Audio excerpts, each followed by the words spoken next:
You're not welcome here anymore." Her words hit me so hard, it felt like a heavy door slammed shut inside my chest. For a split second, I thought maybe I heard her wrong, but no, I hadn't. My daughter, the same girl I used to rock to, sleep at 3 a.m., the toddler I stayed awake with during fevers, the little one whose school shoes I polished when we could barely afford food, she was the one saying it, and her eyes told me she meant it.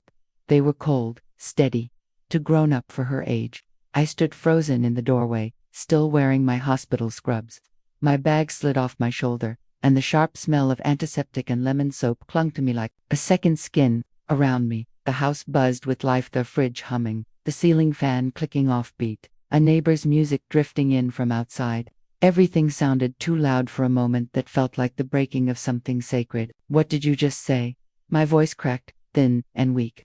I tried to swallow the pain, to push it somewhere deep where it couldn't hurt so much. But she didn't flinch.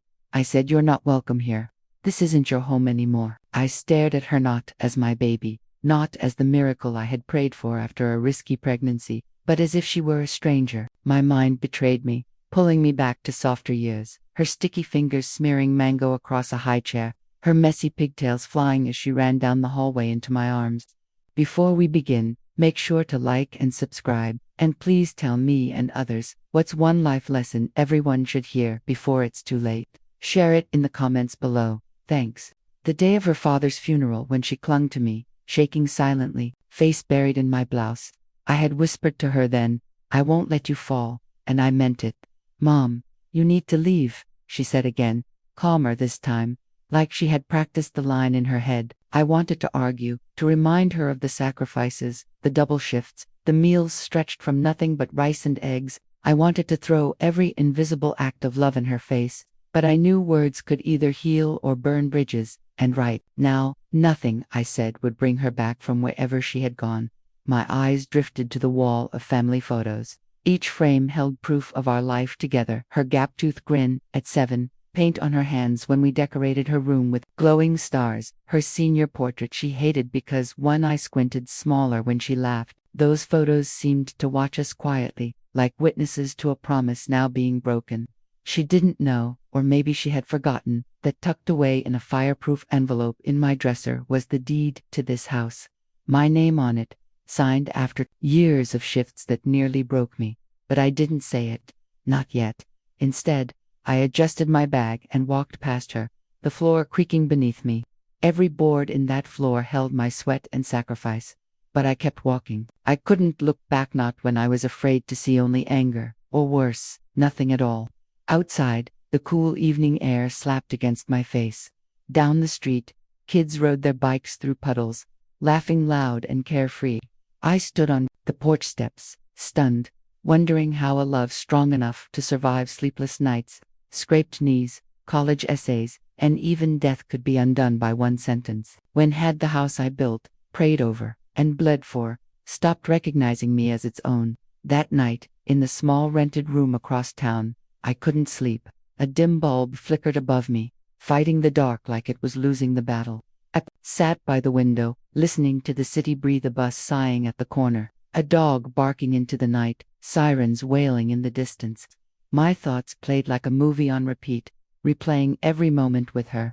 Yes, my name was on the deed, but paper can't capture what mothers hold. My touch was in the walls, my laughter in the kitchen, my tears in the sheets of the guest room. Even the door she slammed as a teenager carried my fingerprints. Every morning before work, I'd wipe the fog from the bathroom mirror so I could put on mascara, not for me, but for my patients, so I looked awake, steady, like someone they could trust. My life wasn't built from bricks and wood. It was built from love tucked into lunchbox notes, patches sewn onto uniforms at midnight, and casseroles dropped off at neighbors' doors when grief left them too weak to cook. Sometimes feeding others was the only way I knew how to feed myself. I never planned to raise her alone. But life rewrote our story in the cold light of hospital rooms and the hush that follows bad news. Her father's breath grew thinner each day until it faded into memory. She was only for then bright, full of questions. Where do people go when the sky won't give them back? She asked me once. I told her a version she could hold on to, with God. Then I tucked my heartbreak into an apron pocket and learned how to keep going. I was a nurse by training, but a mother by promise. I swapped sleep for shifts, shifts for tuition, laughter for the weight of unpaid bills. I stretched, soup, celebrated small wins, and laughed loudly enough that the walls would get used to joy. I painted her room sunshine yellow because she once told me sunshine was a color you could feel. At night, when the stairs groaned, I oiled them quietly so the house wouldn't complain while she slept. In those early years, love felt like enough. She drew stick figure pictures of us where I was always bigger, because in her world I filled all the safe space. We ate burnt pancakes like they were a feast, treated library cards like passports, and turned blackouts into camping trips in the living room. Back then, I was her everything. But kids grow while you're making dinner. One day you blink, and childhood is gone. Adolescence arrived with slammed doors, music leaking from under them, and a new language I wasn't invited to learn. The same little girl who once clung to my chest rolled her eyes at me with ease. Our fights were ordinary curfews, friends I didn't trust, too much internet. I tried to be the bridge instead of the wall, but sometimes bridges burn from both sides. Still, I believed in us. I believed the memories would anchor her, that the girl who once squeezed my hand at crowded crosswalks would someday find her way back to me. What I didn't see coming was someone else's influence dressed up as love. He came into her life quietly, on an ordinary Tuesday. I first met him at our dining table, his smile neat, practiced, and his compliments draped over the house like he was measuring it, not admiring it. "You've done well here," he said, like a judge on a contest. He didn't see our home with wonder. He assessed it, and I felt his eyes try to claim it. I wanted to dismiss my unease. Single mothers are always taught to second-guess themselves, to brush off the prickle at the back of their neck. So I told myself I was being protective while serving roasted chicken at the same table where her father once sat. But protectiveness isn't paranoia, it's years of practice catching what others miss. Soon, he was everywhere. Shoes by the door that weren't ours. Laughter in the living room that stopped. When I entered, my daughter's answers grew shorter. Her boundaries stretched in ways that made my chest feel too tight. The house or safe place suddenly felt like it had secret currents I couldn't predict. The first time she said, "This isn't just your house anymore," I laughed without meaning to, not cruelly, just in disbelief, the way you laugh when a child insists the moon is their lamp. That night, I pulled out the deed from its hiding place in my dresser, tracing my finger over my name. This house was mine, paid for with double shifts, aching feet, and a back that carried more than it should have. But I didn't throw the paper on the table. I didn't shout, "Read this." I folded it away. I chose silence, hoping she would remember instead of retreat. But the house began to tilt. One evening, boxes appeared in the hallway. For a moment, my heart jumped. Was she moving out with him? Would I feel grief and relief at the same time? Then I saw his name on a shipping label. The borders of us had been redrawn, and I hadn't been asked. Since when? I asked in the kitchen, keeping my voice steady, the way nurses do when a room is spiraling. "Mom, don't start," she said, eyes glued to her phone. "He's here most nights anyway. This is easier." "This is mine," I said, my voice calm and steady, like giving a diagnosis. I wasn't asking to win, just to be seen. In my own home, I wanted to be considered, not erased. Her lips tightened into a straight line, the same stubborn look I often caught in my own reflection. "I'm an adult," she told me. "I need space." Space, I thought, doesn't mean pushing someone out. But I swallowed the words. Motherhood teaches you when to stay quiet, even when you've earned the right to say more. The worst moment came in the most ordinary way. I was walking past the living room when I heard her voice, soft and unguarded. "Once Mom's out, it'll finally feel like ours." His low chuckle followed.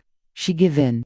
She's tired." The words sank into me like a stone and just stayed there. I didn't confront them. I went to my room, closed the door, and sat on the floor. I pulled out the envelope from my dresser and laid the deed across my knees.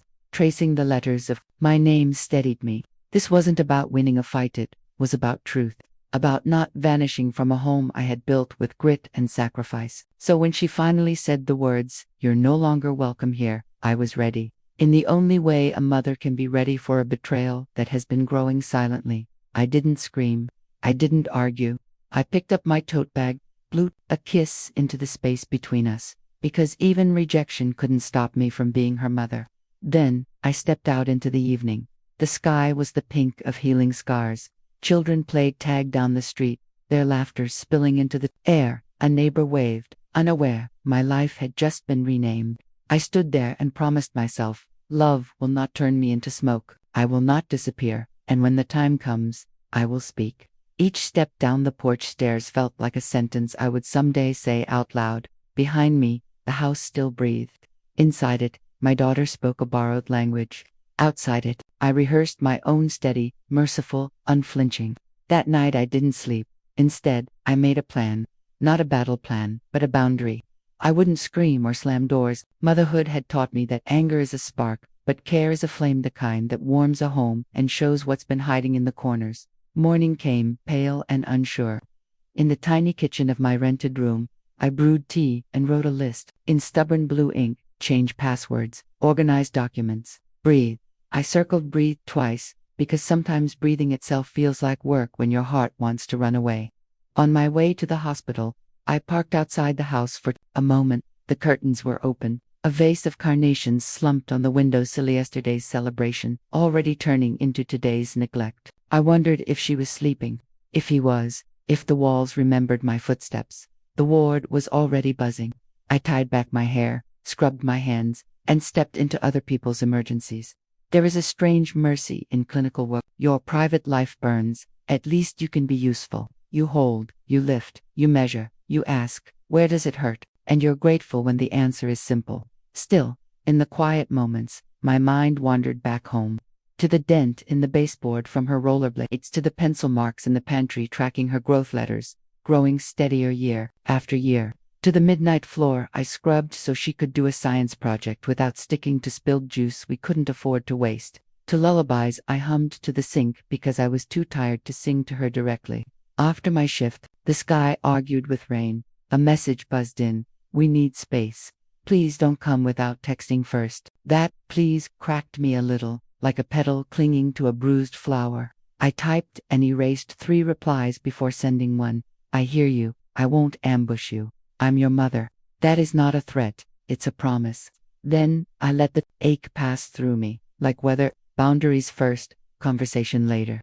I called the bank, the insurance company, the utilities. I updated passwords, added 2-factor codes, chose security answers. No one could guess the hymn at her baptism, the clinic street where her father was diagnosed, the flavor of the first pie we ruined together. It wasn't punishment. It was stability, a way to keep the ground steady under my feet. The days began folding into a careful rhythm. Work, phone calls, documents, long walks. In the evenings, I looped around the park where I used to push her on the swings. The chains had been replaced new, strong, dependable. I held them and drew comfort from their certainty. Once, a grieving father told me, loss is like carrying an invisible newborn. It cries when it wants and demands to be held. He was right. I held my grief and set a schedule. You may sit with me after dinner, I told it. During rounds, you must wait. Her friends began to text. She's overwhelmed. He's persuasive. She loves you, but can't admit it yet. I thanked them and quietly resisted the absolution. Love that cannot name itself is rarely safe. Love without accountability grows thorns. One night, I returned to my room and found the envelope where I had left it. The deed, a quiet rectangular heartbeat. I opened it, not because I doubted, but because courage sometimes needs props. My name in ink, the mortgage-satisfied stamp that took 14 years to earn. I remembered making a last payment, crying so hard in the car that strangers knocked on the window to check my breathing. I pressed my palm to the paper and let gratitude move through the same hand that has delivered bad news and held brand new lives. Sunday arrived and I went to church. I sat in our usual pew, third from the back left side where you can see latecomers without turning your head. Mrs. Yours. Alvarez squeezed my fingers and did not ask for this story, which is a gift grown women give when words would bruise. The hymn was one my daughter loved as a child. She used to belt the refrain, off-key and triumphant. I sang softly and thought about stewardship again. How tending a life rarely looks like victory. It looks like returning, repairing, repeating. That afternoon, I drove home. Yes, home. The driveway needed weeding. The porch light flickered. Fixable things. Through the window, I saw them in the living room, his hand on her knee, her smile stretched thin. There were guests, voices, glasses, a shimmer of performance. I stood on the porch and felt the old ache rise and the new resolve hold. I didn't go in yet. I walked to the side yard to the small garden where her father and I once attempted tomatoes and received laughter instead. The soil was stubborn. So am I. I pulled 3 weeds, wiped my hands on my jeans, and admitted I was postponing the inevitable. Inside, the air was perfumed with something sweet and store-bought. Conversation faltered when I stepped into view. She straightened. He didn't. I could feel the room sorting itself into teams. Every room asks for an offering. This one asked for clarity. Mom, she said, careful in public, we're having people over. I can see that, I answered. I set my bag down, and with the steadiness reserved for Ivy's starts and last words, placed the deed on the coffee table. No speech, no verdict, just the truth resting between us, asking to be acknowledged. He leaned forward first. A smile practiced. Thin. Is this really necessary? It's honest, I said. My daughter looked from the paper to my face and back again. I noticed the tremor in her glass before the tremor in her mouth. The room was a held breath. Someone cleared a throat. Somewhere the refrigerator ticked like a metronome. This is still your home, I told her, voice evened, but it will not be my absence that makes it so. I didn't raise my voice. I didn't ask for apologies in front of an audience. I offered a boundary, shaped like a document and steadied by love. The house, I swear, listened. It knew the difference between spectacle and witness. I left the deed where it lay and stepped back, giving the room its choice. The walls did what walls do. They held. The silence, after I laid the deed on the table, was unbearable. It stretched across the living room like fog, smothering every laugh, every whisper that had filled the air just moments before. Guests shifted in their seats, caught between curiosity and discomfort. My daughter stared at the paper, as though it were a mirror showing her something she wasn't ready to see. Daniel's jaw tightened, his hand still draped on her knee, as though I were the intruder in my own home. I steadied my breathing, reminded myself this wasn't a battle to be won in one evening. Still, when she spoke again, her words sliced deep. Mom, wait, she said, her voice trembling, but sharp. You think waving a piece of paper makes this house yours? It doesn't feel like yours anymore. It hasn't for a long time. Her tone startled me, but the ache came from the truth hidden in it. For months, years even, this house had not felt like mine. I had walked on eggshells, silenced myself to avoid sparking arguments, swallowed the loneliness that came from hearing laughter fade when I entered a room, and yet, hearing her say it aloud was like having the locks on every memory changed. I turned slowly, letting my eyes sweep across the room. The furniture I had chosen piece by piece, the photographs I had framed, the curtains I sewed one summer. When money was thin, it feels like mine every time I remember fixing the roof while you slept dry. Every time I recall skipping meals so you could eat. Every wall in this house remembers me, and somewhere deep down you do too. Her lips parted, but no words came. Daniel jumped in, his voice smooth, rehearsed. This is manipulation, Daniel snapped. You're trying to guilt her into letting you control her life again. Sacrifice doesn't mean ownership. That's not love, it's control. I met his eyes, steady. You don't get to define love in this house. You haven't earned that right. These walls aren't just bricks. They hold her first steps, her father's voice, the nights I prayed myself to sleep so she'd have a tomorrow. You see property, I see story, and I won't let you erase it. He shifted in his seat, unsettled, but my focus stayed on her. How could you forget who stood by you when everyone else was gone? How could you let his voice drown out mine? Her eyes filled, though she fought the tears with stubborn pride. You don't understand me anymore, she whispered. You still treat me like a child. Because I remember the child you were, I said, my voice breaking. The one who clung to me after nightmares. The one who trusted me when the world felt too big. That girl would never tell her mother she wasn't welcome in her own home. That girl would never choose anyone over family.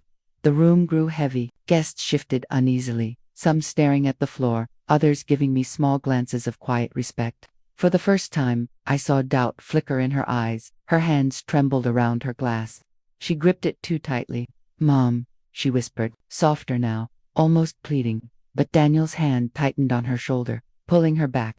Don't let her guilt you, he muttered. She just wants control. I stepped closer, my tone gentle. I don't want control. I don't want to take your life away. All I ever wanted was respect, gratitude, love. But if you can't give me that, maybe you're right. Maybe this house doesn't feel like mine anymore. Maybe it's just walls. But remember, this sigh didn't build it for me. I built it for you."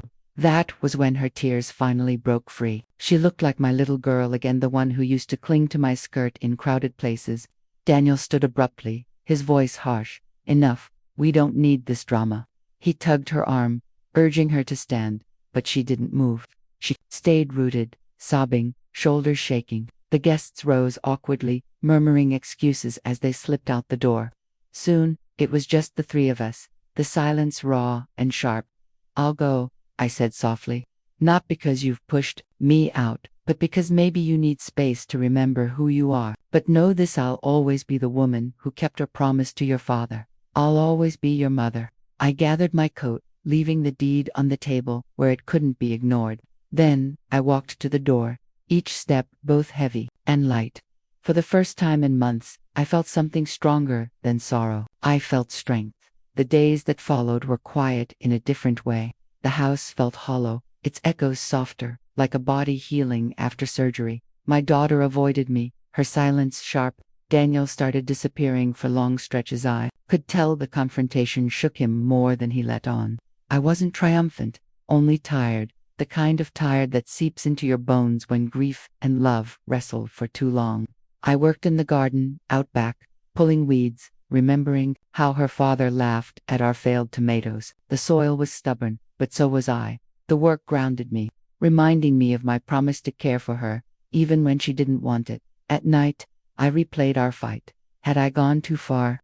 Would silence have been wiser? But then I remembered her tears, the way her hands shook, the moment her defenses cracked. Somewhere in there, my little girl still lived. Somewhere, she remembered. Weeks passed. I fixed the back door hinge, changed the flickering porch bulb, cooked meals for myself even when I wasn't hungry.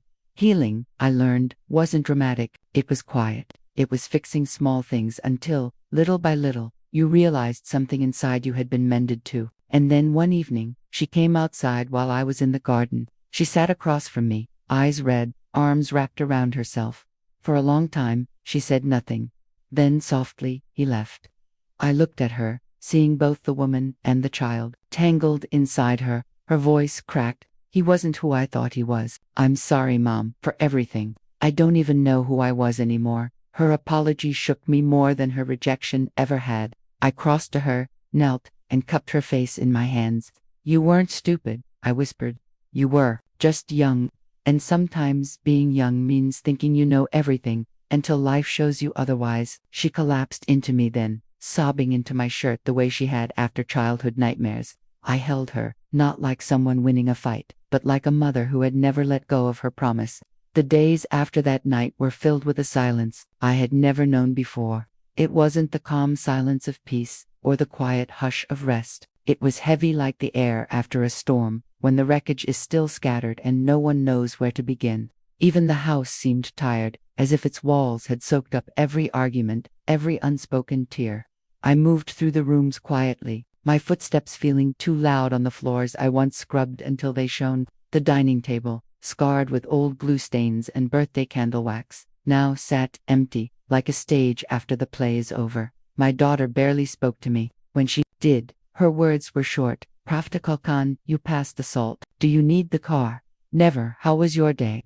"Never. I missed you." Daniel's presence faded too. He stopped lounging on the couch with that smug air that used to drive me into hiding. I could tell something in him had cracked after that night. Maybe when he saw me stand firm with the deed in my hands. But even when he wasn't there, the echo of his voice lingered in her silence, in her guarded eyes. I didn't feel victorious. That night had given me strength, yes, but strength and victory are not the same. What stayed with me was exhaustion, the bone-deep weariness of a woman who has carried too much for too long. I found myself sitting in the garden more often, staring at rows of dying vegetables and the flowers my husband once loved. The soil was stubborn with weeds, but tending to it steadied me. The earth doesn't argue, it only asks, "Will you show up today?" I thought about the promise I made at his bedside, take care of her. For years, I believed that meant protecting her from every blow, working double shifts, sacrificing my own wants until they faded into nothing. But maybe I was wrong. Maybe taking care of her also meant letting her face the weight of her choices. Maybe love wasn't only about protection. Maybe sometimes love was consequence. That thought scared me, softened me, and haunted me all at once. Had I loved her so much that she mistook sacrifice for servitude? Had I shielded her so fiercely that she forgot love comes with cost? These questions followed me into the night, but I refused to let them harden me. Bitterness wasn't going to raise my daughter, so I started small. I fixed the squeaky back door hinge. I changed the broken hallway bulb. I pruned the roses until they blushed again. I cooked meals just for myself and plated them with care, even when I ate alone. These small acts stitched me back together. They reminded me that dignity could live in routine. Slowly, the silence began to shift. It was no longer cold and hostile, it became tentative, like a child learning to talk again after an illness. Sometimes I'd catch her watching me from the corner of her eye while I worked in the garden or sewed a torn curtain. She still didn't speak, but the questions were there in her gaze. Then one evening, as the sun melted into the horizon, I heard the scrape of a chair on the porch. She had come outside. I was kneeling in the dirt, my palms stained brown, when she sat down. The air between us was thick with words neither of us had said. Finally, she whispered, "He left." I set down my trowel, brushing my hands on my jeans. "I figured," I said softly, though my heart clenched with both relief and ache. She wrapped her arms tightly around herself, as if holding together something broken. "He wasn't who I thought he was," she said, her voice cracking. For the first time in months, I saw my daughter again, not the defiant woman, but the girl who once believed my lap could protect her from the whole world. Tears filled her eyes. "I'm sorry, Mom, for everything I said, for how I treated you. I don't even know who I was anymore." The words spilled out, ragged and desperate. I stood and crossed to her, kneeling so we were eye to eye. My hands cupped her face. "You weren't stupid," I said gently. "You were just young, and being young sometimes means thinking you know everything until life shows you otherwise." Her sobs came hard, then, unguarded. She collapsed against me, clutching my shirt the way she used to when thunderstorms rattled the windows. I held her close, not as someone who had won, but as a mother who had never stopped loving her child. "I don't deserve your forgiveness," she choked. "Maybe not," I said honestly, "but forgiveness isn't about deserving. It's about love, and you will always have mine." We stayed like that until the stars dotted the sky, the garden swaying gently around us. For the first time in so long, I could feel her heartbeat against mine, and I hadn't realized how much I missed it. The days that followed weren't magical or perfect. Trust doesn't come back in a snap. But something inside both of us shifted. She started eating with me again, awkward at first, then slowly easier. She came out to the garden, her hands clumsy in the soil but eager to help. She asked me small things about food, about work, about recipes, questions that didn't matter much on their own but meant everything because she was asking me again. The house began to change. But silence didn't feel heavy anymore. It was softer now, like the quiet that lingers after a prayer. I noticed it when I set the table for two again, when her laughter came back in little bursts, when even the walls seemed less tense. That's when I realized the house had never really stopped being mine. What made it home wasn't the deed or the walls, but the love we built inside them. And though that love had been bruised, it was still alive. Forgiveness wasn't only for her, it was for me. It meant letting go of bitterness, choosing peace over pride, and remembering that love never disappears. It waits quietly, stubbornly, for a way back. One evening, as we worked side by side in the kitchen, her chopping onions badly, me stirring a pot of soup, she whispered, "I thought he understood me better than you did." I paused and let the silence sit with us. "And now?" I asked, softly. Her eyes filled with tears, though she blinked them away. "Now, I see. He only understood what he could take, not what he could give." I touched her hand briefly, a small reminder that I was there. "Love that only takes isn't love," I said. "It's just hunger." She nodded, and we went back to cooking. Soon the soup was simmering, filling the air with garlic and thyme, and for the first time in months, the house smelled like home. Slowly, little changes began to show. She stayed at the table after meals, even if she didn't talk much. She helped in the garden, her fingers clumsy but willing. She offered to drive me to the market and carried the groceries in.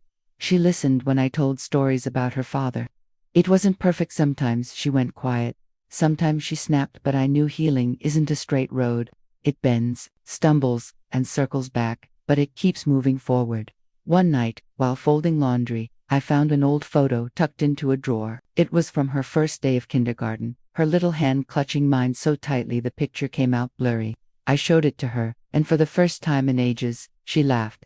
"You look so young, Mom." "I was," I said, smiling. "You aged me faster than any job ever could." Her laughter filled the room, hesitant but real. That sound alone made every sleepless night, every tear, every ache worth it. But I also learned something important.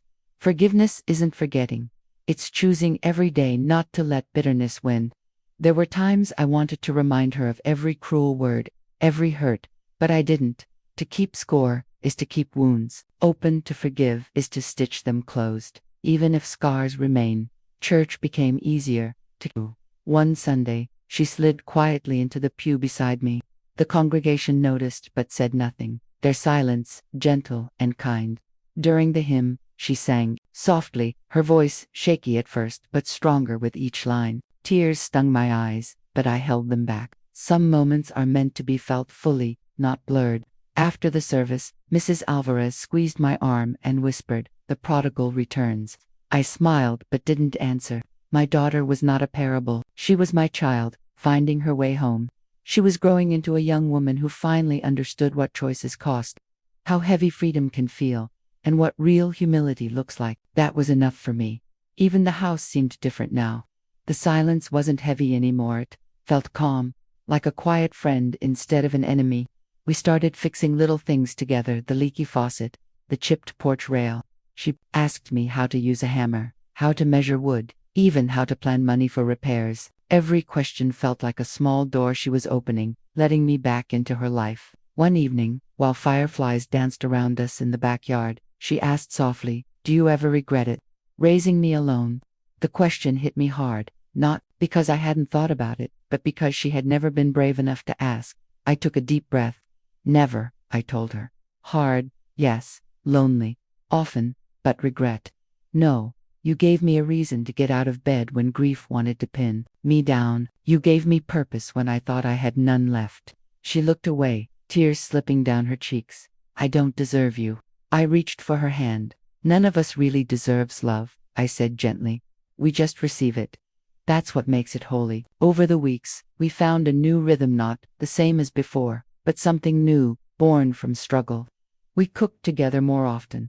We walked in the park, laughing about old stories. Sometimes we argued, but it was different now. No venom, no war, just talk. Still, I reminded myself every day, this bond was fragile. One careless word could undo it. So I prayed often in the kitchen, in the car, before bed. I didn't pray for perfection, only for the strength to keep going. The garden became our shared therapy. We planted tomatoes again, stubborn as ever. She laughed when the first sprout pushed through the soil. "Maybe they'll live this time," she said. "Maybe," I smiled. "Or maybe we'll just laugh at them again.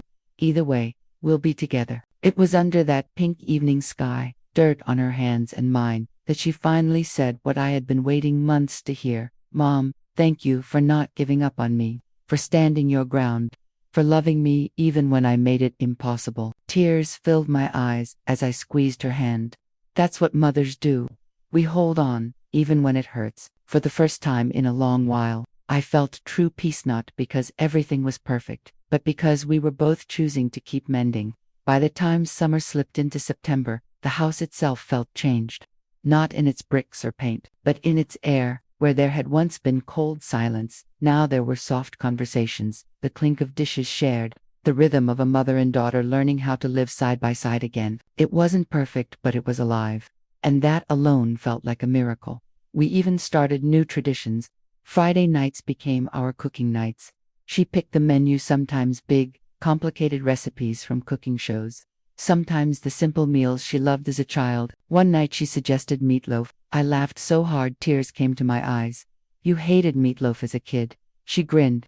"I hated yours. I want to see if I can do it better." We both laughed, and though her version came out overcooked, we ate it proudly, as if it were a feast. Sundays, we went to church together again. She still sang softly, not with the bold voice she once had, but with a gentleness that somehow carried more meaning. People smiled at us knowingly, their eyes showing they understood without needing to ask. Some wounds are written on the heart, visible even in silence. Evenings became our time for small talks. Sometimes in the garden, watching our stubborn tomatoes push through the soil. Sometimes in the living room, flipping through old photo albums. She lingered on pictures of her father, finally asking questions she had once been too young to ask. What was his laugh like? Did he know you were pregnant before he got sick? I answered each one with care, grateful she was finally reaching into the past with curiosity, not anger. But healing isn't just about adding new things, it's also about letting go. We had to strip away old habits, her defensiveness, my overprotectiveness, the silence that had wrapped around us like ivy choking a tree. Pulling those roots took time, but it was necessary. One afternoon, while folding laundry together, she asked, "Mom, do you ever wish you'd remarried?" The question caught me off guard. I paused, smoothing a shirt before answering. Sometimes, but not because I was lonely. I just wondered if another parent might have made life easier for you. Her eyes softened as she looked at me. I didn't need another parent. I needed to understand the one I had. Her words struck me deep, as criticism, but as truth. All my life, I had tried to shield her, to fill every gap her father's absence left. But maybe in doing that, I gave her no space to see me, as human only as a wall to lean on. And walls, no matter how strong, are lonely places. That night, my prayers changed. I didn't ask for her to return to me. I asked for us to meet each other, as women scarred, learning and growing. The weeks that followed tested us. Old patterns came back. She snapped when I reminded her to lock the door. I bristled when she brushed off my advice. But instead of letting things spiral, we tried something new. We paused, we breathed, we admitted when fear, not anger, was really driving us. One evening, after one of those clashes, she sat at the table with her head in her hands. "I don't know why I get so defensive," she said. I reached for her hand. "Because you're afraid I still see you as that rebellious teenager, and because I'm afraid of losing you again. Fear doesn't make for good conversations." She lifted her head, eyes brimming. "I don't want to lose you either." That was when I knew we weren't just healing, we were growing. The house began to show it too. The garden bloomed. The porch lights stayed fixed. Music hummed softly through the rooms again. Sometimes, I caught her humming in the kitchen, her voice floating down the hallway like sunlight slipping through curtains. One Saturday, she surprised me with paint swatches. "Yellow," she said. "The color you chose when I was little." Together, we painted her room, covering the old walls, layer by layer, until it glowed. It felt symbolic, not erasing, but renewing. We even started hosting dinners, first with just her friends, polite and cautious. Later, with neighbors and church friends. For the first time in years, laughter filled the house without bitterness hiding beneath it. Still, I knew healing wasn't the same as forgetting. The night she told me I wasn't welcome still lived in me, not as a wound, but as a scar. And scars are proof of survival. One night, after guests had gone, she lingered while drying dishes. "Mom," she asked quietly, "do you really forgive me?" I set down the plate and faced her. Forgiveness isn't once and done. It's daily. It's choosing to love without dragging yesterday into today. Some days it's easy, some days it's hard. But yes, I forgive you every day. Her shoulders eased, and she whispered, "Thank you." Lying in bed that night, I realized forgiveness had given me something too. It had freed me from bitterness. It let me feel joy again without guilt. In forgiving her, I had forgiven myself too for my mistakes. For the times I let fear look like control. The next morning, I found her in the garden, watering the tomatoes. She looked up and smiled softly. "They might actually grow this year." I smiled back. "So might we." And in that moment, under the rising sun, I knew we weren't just surviving anymore. We were learning how to live again. Autumn came, crisp and golden, and with it, a rhythm we hadn't known in years. The house felt different, not just because of the paint or the repairs, but because it carried tenderness again. Still, I knew healing asks something of us: honesty, humility, courage to face what we'd rather bury. She grew quieter, thoughtful in ways that reminded me of her father. I'd often find her in the garden, cross-legged in the soil, as if waiting for the plants to answer questions she hadn't yet voiced. One evening, as twilight deepened, she finally spoke. "Mom, do you ever think love costs too much?" The question pierced me. I set down my basket of herbs. Every kind of love costs, I said gently. The question isn't whether it costs, it's whether it's worth the price. She frowned, fingers tracing the dirt. I thought, loved me. But all he did was take. I gave him everything, my time, my trust, even my anger. And when it was over, I felt like nothing was left of me. I sat beside her, the earth cool beneath us. That's because you confused sacrifice with surrender. Sacrifice gives without erasing who you are. Surrender hands over your soul. One is strength, the other is loss. Her eyes glistened in the fading light. She looked at me one evening and asked softly, "And what about you? Didn't you give up everything for me? Didn't you surrender yourself?" I shook my head. No, I didn't surrender. I sacrificed. Yes, it was hard. Every long night at the hospital, every meal I skipped so you could eat, every time I stayed awake when you were sick, it was sacrifice. Painful, exhausting, yes, but I never lost myself in it. I stayed me, and I did it because you were worth it. She leaned into me, resting her head on my shoulder. I don't know if I'll ever be able to love like that. You will, I whispered. But love doesn't always show itself in big, dramatic ways. Sometimes love is quiet, it's patience, it's forgiveness, it's staying when leaving would be easier. In the weeks that followed, her questions kept coming. Some were small, about cooking, about paying bills, about work. Others cut deeper. Why didn't you ever leave when things got too hard? Did you ever resent me? Every time, I answered honestly. She deserved nothing less. One night, after one of these talks, she looked at me with new eyes and said, "I used to think you stayed because you had no choice. But now I realize you stayed because you chose me. That's what love really is, isn't it? Choosing, again and again, even when it hurts." Her words stayed with me.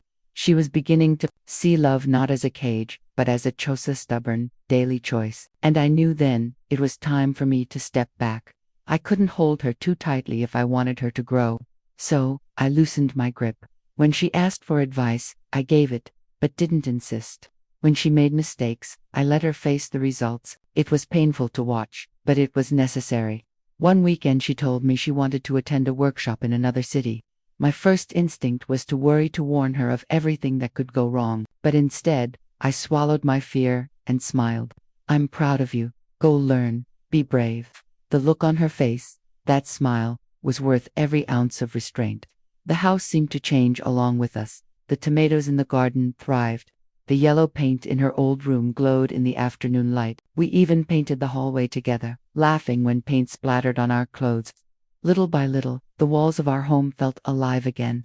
Still, the memory of the night she told me I wasn't welcome stayed with me, not as an open wound anymore, but as a scare, a reminder that love can hurt as much as it heals. But I chose to see it as a teacher, not a curse. It taught me that even betrayal can open a door to understanding if you meet it with patience and courage.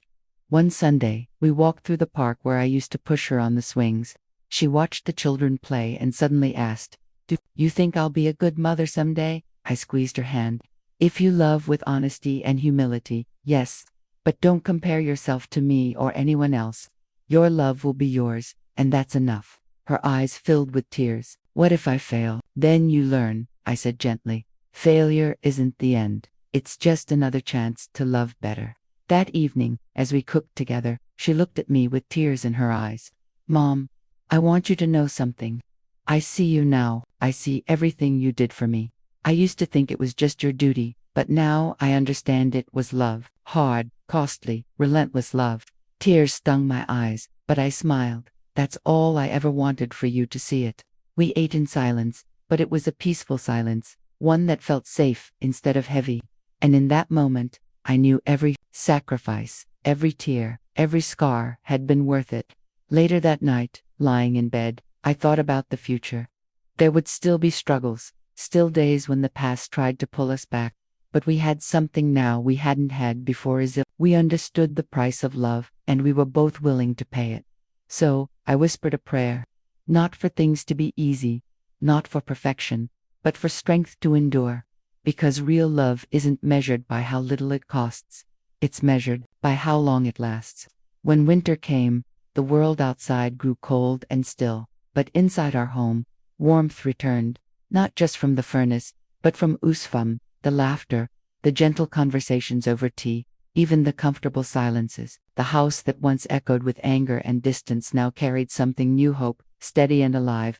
I often thought about how far we had come. Sometimes her old words, "You're no longer welcome in this house," still echoed in my mind, like a scar that aches when the weather changes. But they didn't hurt the way they once did. Instead, they reminded me of the long road we had walked back toward each other. Scars don't mean weakness, they show that healing has happened. One snowy afternoon, she came into the kitchen with cheeks pink from the cold. "Mom," she asked softly, "do you ever wish things had been easier?" I smiled faintly while kneading bread dough. Of course, but easy doesn't always teach us what we need to learn. She leaned against the counter, thoughtful. I used to think strength meant never needing anyone. Now I see it's about admitting when you do. Her words filled me with quiet pride. She was growing, not just from her mistakes, but from the resilience that came afterward. That Christmas was simple. We decorated the tree together, laughing when the lights tangled into knots. She hung up an old ornament she had made as a child, a crooked star made of popsicle sticks and glitter.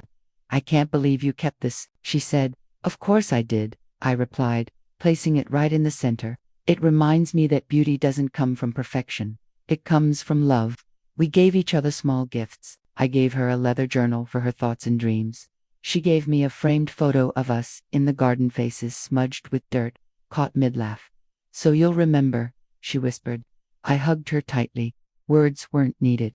The real gift was her presence, her laughter filling the house, her eyes soft instead of guarded. Still, I knew forgiveness wasn't a single moment. It was a choice we had to make every day. Sometimes frustration bubbled up. She bristled when I asked too many questions, and I flinched when her tone reminded me of old hurts. But we paused. We reminded ourselves, love doesn't mean perfect. It means not giving up. One snowy January night, we sat by the fireplace. "Mom," she asked hesitantly, "do you think I can build a life of my own? One without repeating your mistakes?" I turned to her, seeing not the angry girl she once was, but the woman trying to rebuild. "Yes," I said firmly, "mistakes don't define you. What defines you is what you do after. And I see you learning." Her eyes filled. "I don't deserve your faith." "Maybe not," I admitted softly. "But faith isn't something you earn like a paycheck. It's given like light.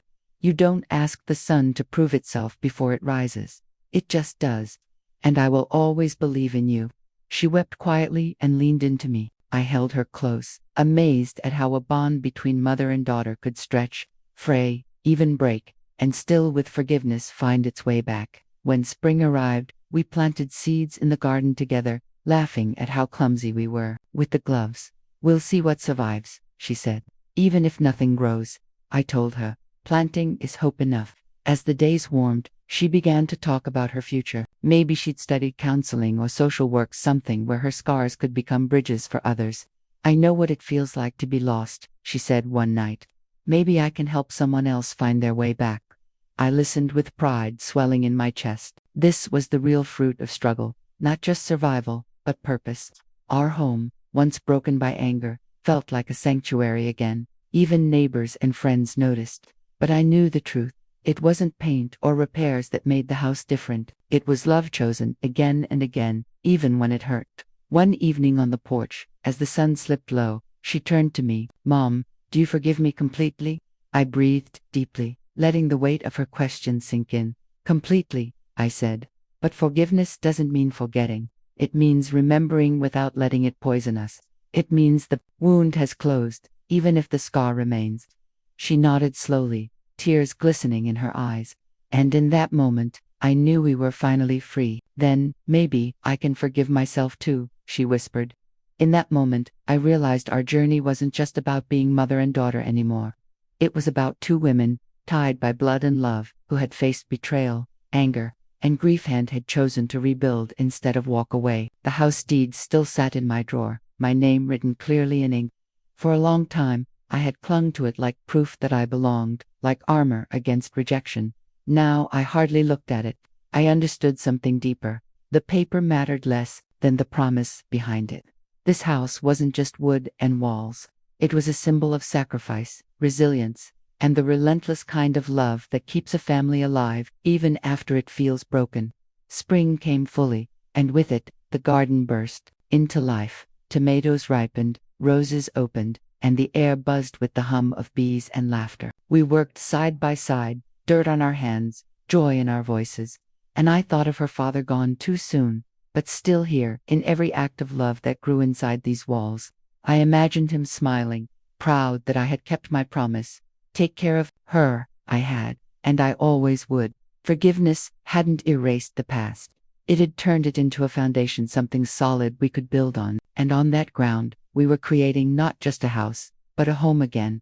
Life will never be without its storms. The people we love most can sometimes hurt us the deepest. But forgiveness, healing, and courage remind us that love has a way of finding its way back, stronger than before. That's today's story. If it touched you, leave a like and subscribe. And don't forget, share your own life lesson in the comments below.